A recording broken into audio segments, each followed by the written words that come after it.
할렐루야. 하나님의 임재 앞에라는 제목으로 우리 여리고성 함락작전을 한번 살펴보고자 합니다. 드디어 여리고성 함락작전이 펼쳐집니다. 여리고성 함락은 성경에서 가장 잘 알려진 사건 중에 하나입니다. 너무나 유명해서 저는 유치부 때부터 이 얘기를 듣는 바람에 설교까지 다 외웠습니다. 여리고성에 관한 설교는 거의 수백 번을 들은 것 같습니다. 여리고성 설교는 여러분 혹시 기억하십니까? 저는 이렇게 기억하고 있습니다. 전능하신 하나님의 능력으로 요단강을 건넜습니다. 자연의 벽을 하나님의 능력으로 넘었습니다. 그런데 이제 사람이 만든 벽인 여리고성이 눈앞에 떡 버티고 있습니다. 한 가지 성공 하나 했더니 산 넘어 산입니다. 이런 설교를 제가 들었습니다. 이런 인생의 어려움을 우리는 어떻게 정복하고 승리할 수 있을까요? 서론입니다. 첫째, 하나님이 여리고성을 이기게 해주실 것을 믿어야 합니다. 둘째, 하나님의 말씀대로 온전히 순종해야 합니다. 성을 하루에 한 바퀴씩 돌고 마지막 날에 7바퀴 돌라고 말씀하신 하나님의 말씀이 아무리 이해가 되지 않더라도 그것이 승리의 방법입니다. 순종해야 합니다. 그리고 셋째, 여리고성의 물건은 모두 하나님의 것이니 하나님께 바쳐야 합니다. 그래야 여리고의 승리가 완전히 완성되는 것입니다. 이런 설교 많이 들으셨을 것입니다. 아마 많이 아멘 하셨겠지요. 물론 그 말씀에 저도 감동을 받았습니다. 말씀대로 순종하면 하나님께서 승리를 주신다. 이런 말씀은 언제 어디에 적용을 해도 아멘이라고 대답할 수밖에 없습니다. 그러나 사랑하는 우리 한빛 성도 여러분들, 이제 설교자로서 여러분들께 말씀드립니다마는 그런 설교는 어쩌면 무책임한 설교일 수 있다라는 생각이 나이가 들어가면서 더 많이 마음속에 듭니다.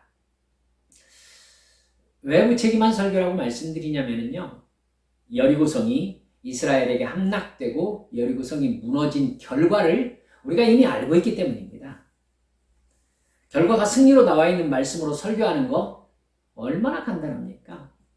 저에게 그런 설교하라면은 아주 그냥 고민할 것도 없이 정말 잘할 수 있을 것 같습니다.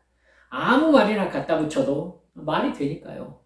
어차피 이긴 전쟁입니다. 그리고 하나님의 기적이 나타났습니다. 이스라엘이 이렇게 해서 전쟁에 승리했으니까 당신도 이렇게 해서 이스라엘 백성들처럼 가정과 사업의 문제를 무너뜨려라.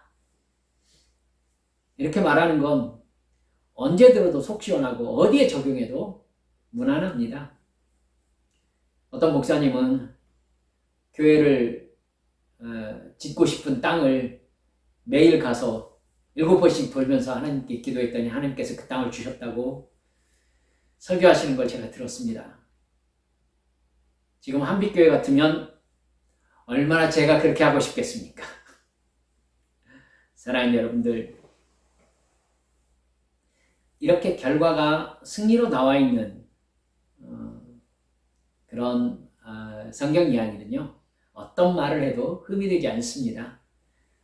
그렇기 때문에 역으로 여러분들께 조심스럽게 그런 설교가 무책임하다고 말씀드리고 있는 겁니다. 예를 들어서 여러분도 감옥과 같은 상황 속에서 요셉처럼 잘 견디고 인내하면 하나님께서 끝내 요셉을 이집트 총리 대신으로 만드신 것처럼 여러분도 끝내 승리하게 하실 것입니다. 라고 말하면 그럼 아멘하지 않을 사람이 어디가 있습니까?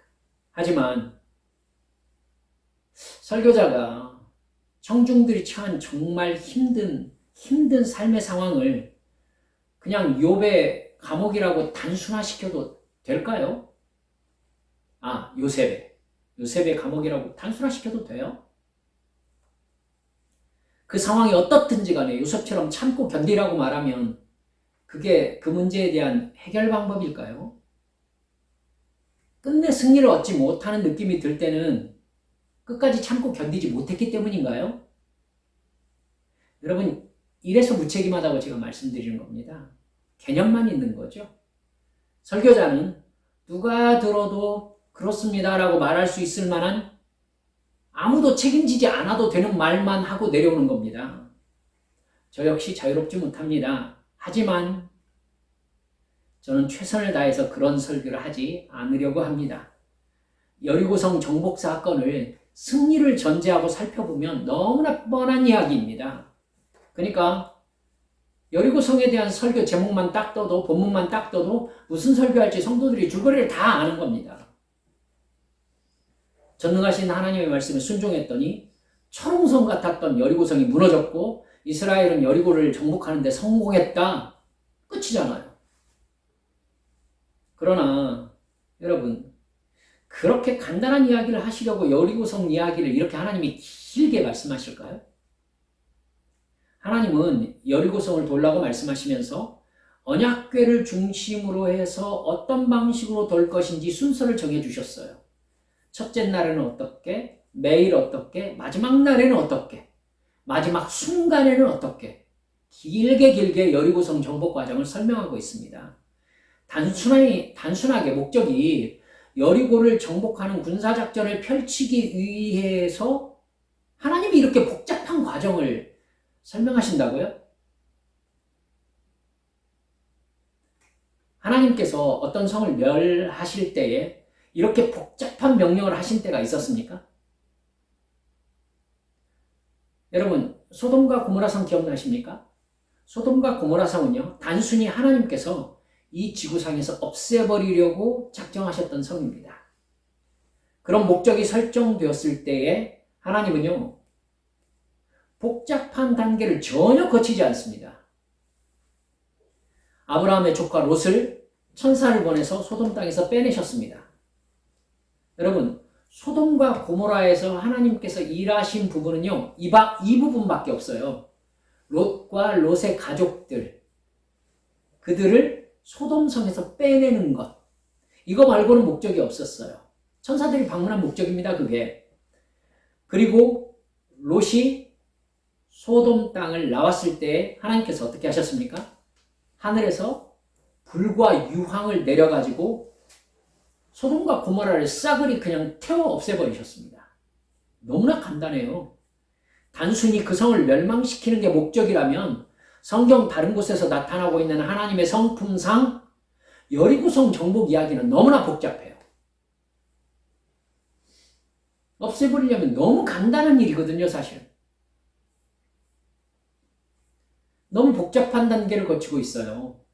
단순히 군사적 승리를 위한 것 치고는 너무 길어요. 너무 복잡하고요. 우리는 여리고성을 함락하는 과정을 통해서 하나님께서 정말로 무엇을 의도하고 계셨는지를 주의 깊게 한 번 더 돌아볼 필요가 있어 보인다. 이렇게 여러분께 말씀드리고 싶습니다. 첫 번째, 여리고성 함락작전은 군사적 작전이 아니라는 것을 여러분 한번 돌아보시기 바랍니다. 우선 여리고성 함락작전을 군사작전이라고 한다면은 결정적으로 이상한 것들이 많습니다. 여리고성 함락 사건 이야기에 이스라엘 백성들이 전투했다는 장면이 나옵니까? 여리고성은요, 그때 당시 가나안에서 가장 강한 성 중에 하나였습니다.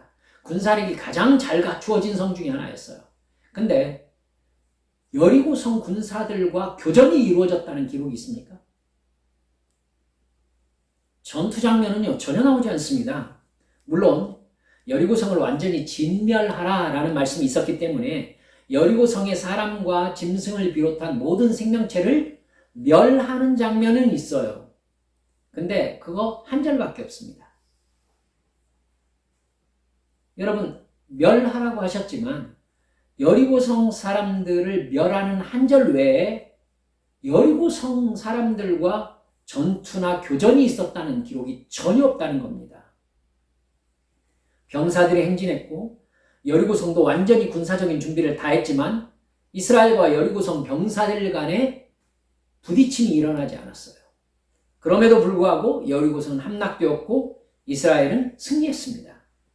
정확히 말하면요, 여리고성을 그냥 접수한 거예요, 접수. 그래도 우리들이 여리고성 싸움에 승리했습니다. 이렇게 말할 수 있을까요? 승리한 거예요, 이게? 이게 승리입니까? 뭐 싸워야 승리했다고 말을 하죠. 그죠? 여러분, 혹시 유다왕 여호사밧이 암몬과 모압과 에돔 족속 연합군과 전쟁을 벌였던 장면, 이것도 그런데요, 전쟁이라고 할 수 있을까 싶은데 그 장면 여러분 기억하고 계십니까? 이 사건을 정말 전쟁이라고 말할 수 있을까? 이 사건과 여리고성 사건이 왠지 이렇게 연결되어 있다는 느낌이 들거든요, 저는. 여러분, 사실 이 여호사밧이 적군들과 싸운 그 전쟁은 전쟁이라고 할 수 있는 조건이 너무나 희박해요. 여호사밧 왕은 적군의 침입 앞에서 군사적인 조치를 하나도 취하지 않습니다. 다만 온 유다 백성들에게 금식하라고 선포해요. 전쟁 앞에다 두고 병사들을 굶기는 왕이 있습니까? 어떻게 전쟁하려고? 여러분, 유다 백성들은 모두 다 금식한 후에 하나님에게 어떻게 해야 되느냐고 여쭙습니다. 여호사밧과 유다 백성들은 하나님께 자기 생명을 걸었다는 표시로 모든 유다의 남자들과 여자들과 어린 아이들까지 여호와 앞에 섰다. 이렇게 성경에 기록하고 있습니다. 오직 하나님의 응답만 기다리고 있는 거예요. 하나님 아니면 대책이 없어요. 아무 방법이 없어요. 그러자 어떻게 되었습니까? 하나님께서는 선지자를 통해서 이렇게 응답하셨습니다. 이 전쟁은 너희들이 싸워서 이기는 전쟁이 아니다. 내가 싸울 것이다. 너희들은 내일 적군 앞으로 마주 나가서 여호와가 너희를 어떻게 구원하시는지를 보라. 그 말씀을 들은 여호사밧이 조치를 취하는데요. 군사적 조치가 아니었습니다. 어떻게 했죠? 여호사밧 왕은 군대를 이끌고 적군 앞에 마주 나가기는 하되 군대의 가장 선봉에 노래하는 자들을 세워서 찬송을 부르게 했습니다. 화살바지인가요, 이 사람들? 그 사람들이 이렇게 찬송했어요. 여호와 앞에 감사하세 그 인자하심이 영원하도다. 한마디로 정신 나간 짓이죠. 적군의 공격에 무방비로 노출되어 있는 광신자의 모습입니다. 찬양대가 무기를 들고 찬양했겠습니까? 하지만 우리는 이 상황에서 여호사밧이 지금 무슨 생각을 하고 있는지를 읽을 수가 있습니다. 여호사밧은 이 전쟁을 군사들이 싸워서 서로 죽고 죽이는 군사적 상황으로 인식하고 있지 않아요. 여호사밧은 이 전쟁을 단순히 하나님의 임재를 경험하는 예배의식으로 생각하고 있습니다. 여호와께 감사하세 그 인자하심이 영원하도다. 여러분 어디서 가장 많이 보셨습니까? 이 부분, 이 이야기 시편에 가장 많이 나와 있는 부분이에요. 여호와 앞에 감사하세 그 인자하심이 영원하도다. 군가가 아닙니다. 시편에 가장 빈번하게 나오는 찬양 중에 하나로서 이스라엘이 전통적으로요 성전에 올라갈 때 불렀던 찬송 가사가 바로 이 가사입니다. 성전에 올라갈 때. 여호사밧은 어차피 하나님께서 맡으실 전쟁이라면 우리는 하나님의 임재가 어떻게 나타나는지를 목격할 것이다. 그리고 그 하나님의 임재를 송축하는 찬양대가 되리라 이렇게 작정한 것입니다. 그 전쟁터에는 우리가 하나님께 온전한 경배를 드리는 예배의 의식만 있을 뿐이다. 이렇게 여호사밧이 생각한 것입니다. 전쟁터가 아니라 예배 장소였던 것이죠. 그 믿음에 하나님이 뭐라고 응답하셨어요? 맞아. 그 하나님이 바로 나다. 이렇게 하나님의 임재의 증거를 보여주시면서 하나님께서 나타나셨던 겁니다. 그렇기 때문에 그 전쟁은 전쟁이라기보다는 하나님의 임재와 그 임재를 축하하는 예배의 자리였던 것입니다. 개인적으로 저는 여호사밧이 바로 여리고성 함락작전을 생각하면서 그렇게 한 것 같다는 느낌을 가지고 있습니다. 여호사밧의 마음을 읽으셨다면 오늘 여리고성 함락자 과정이 여러분에게 아마 충분히 이해가 가실 거라고 생각합니다. 즉 오늘 본문 여호수아 6장 말씀은 여리고성 함락작전이 군사적 작전이라기보다는 하나님의 임재를 찬양하는 예배의식이라는 사실을 우리에게 나타내주고 있다라고 여러분들께 제가 설명드리려고 설교하고 있는 겁니다. 그 증거가 무엇인지 한번 살펴봅시다. 첫째, 여리고성 함락작전의 중심에는 법궤가 있었습니다. 법궤가 무엇을 상징합니까? 바로 하나님의 임재를 상징합니다. 이스라엘 사람들은 이 법궤에 하나님이 임재해 계신다고 믿고 있었습니다. 8절에서 9절에 나타난 여리고성을 정복하는 이 사건, 이 작전을 수행하는 군사들의 행진 순서가 나와 있습니다. 여리고성을 도는 행렬의 목적이 이 행진을 통해 분명히 나타납니다. 행렬의 가장 앞에 전방방위 군사들이 서 있습니다. 그리고 그 뒤에 선 사람들이 7 나팔을 든 7 제사장들입니다. 그리고 그 뒤에 법궤를 맨 제사장들이 따라간 겁니다. 그 법궤 뒤에 후방을 방위하는 군사들이 섰습니다. 그러니까 전방방위 군사들, 7 나팔을 든 제사장들, 법궤를 맨 제사장들, 후방방위 군사들, 이 순서로 여리고성을 돈 겁니다. 여러분, 군사적 승리가 목적인 작전이라면 전쟁 대용으로 돌아야 합니다. 그런데 이스라엘은 지금 군사들이 가기는 하는데 전투 대용이 아니라 성전으로 올라가는 예배 행렬이란 느낌을 주는 모습으로 가고 있어요. 물론 군사적 의미가 전혀 없는 건 아니에요. 이스라엘의 전쟁에는 법궤가 함께 했었던 적이 많으니까요. 그럼에도 불구하고 여리고성 함락작전에는 군사적 뉘앙스보다 예배적 뉘앙스가 훨씬 강하게 풍기는 것이 사실입니다. 이스라엘 군대가 언약궤를 한가운데 두고 침묵 속에서 여리고를 도는 장면, 이게 전투의식일까요? 예배의식으로 보이지 않습니까, 여러분? 만약 이 상황에서 여리고성 군사들과 교전이 벌어져 버린다면 무슨 상황이 될까요? 이걸 보고 여리고성 군사들이 성벽 위에서 보고 있다가 아쭈, 쟤네들 싸울 생각이 없네? 지금이 기회다 하면서 성벽 문을 열고 여리고성 군사들이 확 무기를 들고 쏟아져 나온다면 무슨 상황이 벌어질까요? 여러분, 그 상황이 얼마나 어색할지 생각해 보셨습니까? 재빨리 제사장들과 법궤는 어떻게 해야 되겠습니까? 지금 아무 말 없이 침묵 속에 분위기 엄숙하게 돌고 있다가 갑자기 제사장들과 법궤가 이스라엘 본진으로 막 뛰어가야 되겠죠.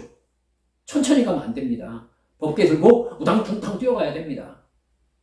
법궤 앞뒤에 군사들이 전쟁하러 후닥닥닥닥 이렇게 나가야 됩니다. 여러분, 이런 어색한 장면이 연출될 가능성이 없는 게 아니에요. 근데 여러분, 이런 어색한 광경을 예상하면서 이런 행진을 기획하는 사람이 있습니까? 하나님이 이런 어색한 행사를 기획하신단 말입니까? 아니죠. 하나님은요, 지금 여리고성 정복작전을 통해서 이스라엘의 찬송이 되시는 하나님의 임재를 나타내려 하시는 것입니다. 둘째, 여리고성 정복 이야기는요, 군사작전이라기보다 하나님의 나타나신 이야기라는 증거를 본문 5절 말씀이 우리에게 정확하게 알려주고 있습니다. 함께 한번 보실까요? 5절 말씀. 시작. 제사장들이 양각나팔을 길게 불어 그 나팔 소리가 너희에게 들릴 때에는 백성들은 다 큰 소리로 외쳐 부를 것이라. 그리하면 그 성벽이 무너져 내리리니 백성들은 각기 앞으로 올라갈지니라 하시매. 지금 하나님께서요, 마지막 7째 날에 행진하는 군사들이 해야 할 일을 지시하시는 내용입니다. 여기에서 주목해야 될 부분이 양각나팔을 길게 불었다라는 부분입니다. 길게 불 때, 양각나팔을 길게 분 것은요, 구약 성경 전체에서 여리고성 함락의 순간, 오늘 본문 말씀과 다른 곳 한 군데만 나와 있는데 출애굽기 19장 13절에 나와 있습니다. 출애굽기 19장에서는 무슨 얘기가 나와 있냐면 하나님께서 모세를 시내산으로 불러 올리고 있어요. 그리고 이스라엘 백성들에게 시내산에 접근하지 못하도록 해라 라고 말씀하시는 부분에 양각나팔을 길게 분다는 말이 나오거든요. 시내산의 금지 영역을 돌파하고 넘어오는 사람들을 얘기하면서 이렇게 말씀하세요. 그런 자에게는 손을 대지 말고 돌로 쳐 죽이거나 화살로 쏘아 죽여야 하리니 짐승이나 사람을 막론하고 살아남지 못하리라 하고, 여러분, 하나님의 산, 하나님의 임재가 있는 시내산, 모세가 올라와 있는 시내산에 경계를 정하고 그 경계를 사람이든 짐승이든 넘어오지 못하게 하라는 얘기입니다. 그리고 나팔을 길게 불거든 산 앞에 이를 것이니라 이렇게 말씀하셨어요. 어느 순간에 나팔 소리가 길게 울려나면 이스라엘 백성들이 산 앞으로 올라오라는 것입니다. 그러니까 시내산에서 하나님께서 임재하실 때 나팔을 길게 불었던 거예요. 여러분, 이 사건은 여호수아와 갈렙 그리고 지금 이스라엘의 가장 나이 든 원로들이 기억하고 있는 사건이에요. 이집트에서 태어나서 홍해를 건넜지만 나이가 어려서 성인으로 계수함을 받지 못했던 사람들은 출애굽 1세대가 아니라 2세대입니다. 여러분 아시겠죠? 그러니까 이집트에서 태어났지만 그래서 홍해를 건넜지만 출애굽 2세대로 들어가는 사람들은 그때 성인이 되지 않았던 아이들이었던 사람들인 겁니다. 성인이었던 사람들로는 두 사람밖에 살지 못했어요. 누구? 여호수아와 갈렙 말고는 성인으로서 계수함 받은 사람으로서는 모두 다 두 사람 나머지 빼놓고는 다 죽었어요. 하지만 10대 밑으로 이집트에서 태어났던 사람들은 모두 다 출애굽 2세대인 거예요. 그렇죠? 그러니까 이 사람들이 10대였을 때에 시내산에서 경험했던 사건인 거예요. 지금 나팔을 길게 울려 불어라 라고 했었던 그 사건이. 결국 우리가 읽은 여호수아 6장 5절 말씀은 시내산에 하나님이 임재하시던 사건을 암시하고 있는 말씀이란 말이죠. 여리고성 함락작전은 군사작전이 아니라 하나님의 임재 사건이라는 증거입니다. 그래서 하나님은 본문 5절 끝부분에서 성벽이 무너져 내리니 백성은 각기 앞으로 올라갈지니라 이렇게 말씀하셨어요. 이 올라갈지니라가 참 애매합니다. 쳐들어올지니라 이러면은 너무 간단하지 않을까요? 왜 올라오다 라는 말을 썼을까요? 출애굽기 19장 13절에서 나팔을 길게 불 때 시내산 앞에 이르러라 라고 말할 때 이 이르다 라는 단어가 오늘 본문에서 올라가라 라고 말했던 단어와 같은 단어입니다. 야라흐 라고 얘기하고 있어요. 여러분 5절에 올라갈지니라 라는 말이 야라흐로 적혀 있는 겁니다. 즉 나팔 소리가 들리면 군사들은 큰 소리를 지르고 여리고성이 무너질 때에 여호와 앞으로 올라오라는 얘기입니다. 야라흐 해라. 만약에 군사작전을 지시하려면 여러분 함락작전인데 성벽이 무너진다는 것은 여러분 성벽이 무너지는 것은 성이 의미가 없어진다는 뜻이잖아요. 그렇죠? 그러니까 성벽을 놓고 싸울 때는 성벽이 가장 큰 방어 체제입니다. 그러니까 성벽만 무너지면 끝이잖아요. 그러면 하나님이 이렇게 말씀하셨어야죠. 성벽이 무너지는 것이 보이거든 너희들은 도망치는 여리고 군사들과 싸워서 그들을 다 죽이면 된다. 이러면 딱 맞는 군사작전이죠. 근데 하나님은 나팔을 길게 불고 너희는 올라갈지니라. 어떻게 하라는 얘기가 없어요. 올라가서 뭐 하라고요? 여러분 뿐만 아니라 나팔 소리가 울리면 백성들은 큰 소리로 외치게 되어 있었죠. 이건 전투 함성으로도 쓰이지만 성경에 훨씬 더 많은 부분에서 여호와를 큰 소리로 찬양할 때 큰 소리로 외쳐 부르다라는 표현을 사용하고 있습니다. 하나님께 예배하며 찬양할 때 이스라엘 백성들은 큰 소리를 질러서 하나님의 임재를 맞이했던 겁니다. 여리고에서는 하나님의 임재가 나타나신 순간에 여리고 성이 무너지고 여리고가 멸망한 것입니다. 결국 여리고성 함락작전은 전투의 목적이 있었다기보다 하나님의 임재의 목적이 있었다라는 최종 결론을 내릴 수가 있게 되는 것이죠. 여리고성 정복 사건에는 전투와 하나님의 기적적인 도우심이 있었던 게 아닙니다. 오히려 전투 장면은요, 조그마한 성 아이성과의 싸움에서 어떻게 그 아이성이 함락되었는지를 자세하게 설명하고 있어요.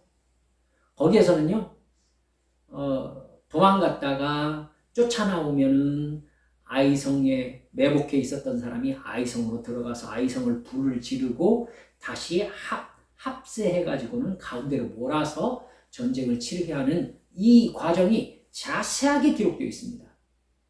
여리고는 그보다 훨씬 큰 성이에요. 그런데 전쟁에 대한 이야기 전혀 없는 거예요. 이게 이상하죠. 그죠? 여러분, 이스라엘은 여리고에서 군사적 역할을 하고 있지 않습니다. 단지 성벽이 무너지는 결정적인 순간에 여호와 하나님의 임재를 찬양하는 찬양대 역할을 한 것입니다. 여리고는 이스라엘 앞에 굴복한 것이 아니라 오직 하나님 앞에 굴복한 것입니다. 이스라엘은 여리고에 입성할 때 정복군이라기보다 예배 준비를 마친 예배 행렬로서 하나님의 임재의 장소에 올라가는 백성으로 여리고성에 들어갔던 것입니다. 그러니까 올라오라 야라의해라, 주의 임재 앞으로 나오너라, 그 얘기를 하셨던 것이죠. 말씀을 마무리합니다. 사랑하는 여러분들, 여리고성 정복의 이 장면은 가나안 땅을 정복하는 모든 과정에서 하나님이 모든 주도권을 잡으시고 하나님께서 하나님의 영광을 드러내시는 전쟁을 하신다라는 사실을 드러내고 있습니다. 거기에서 이스라엘 백성들이 할 수 있는 일이 무엇이라고 말하고 있습니까? 하나님께서 말씀하신 심판의 절차를 따르라는 것입니다. 가나안의 정복 과정은 하나님의 거룩하심의 회복인 헤렘 전쟁입니다. 하나님의 임재가 나타나는 전쟁이 가나안 정복 전쟁이에요.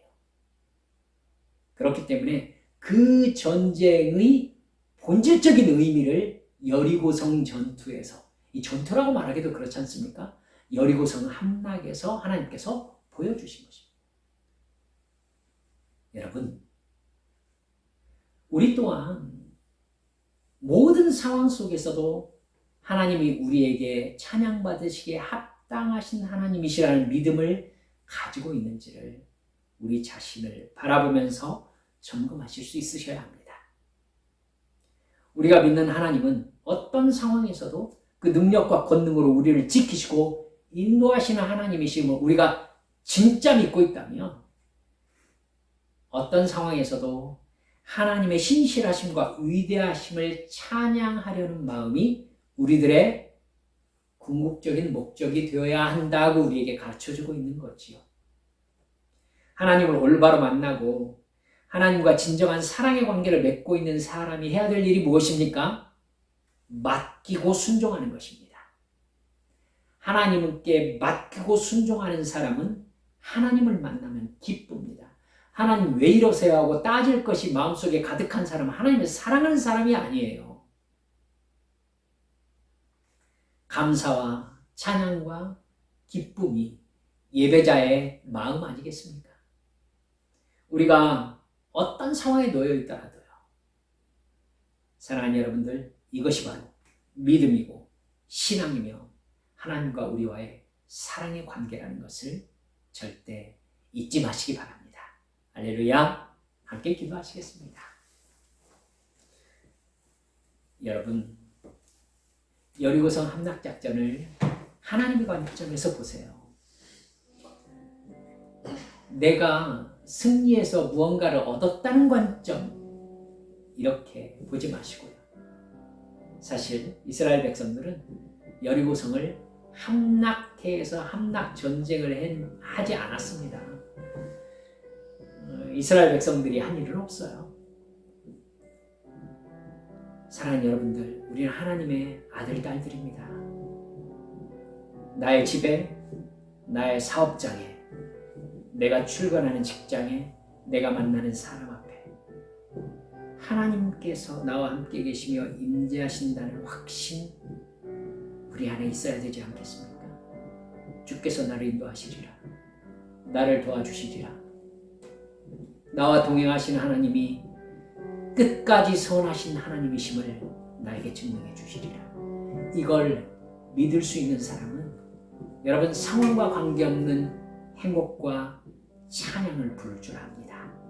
주여, 저에게 이 믿음 주시옵소서.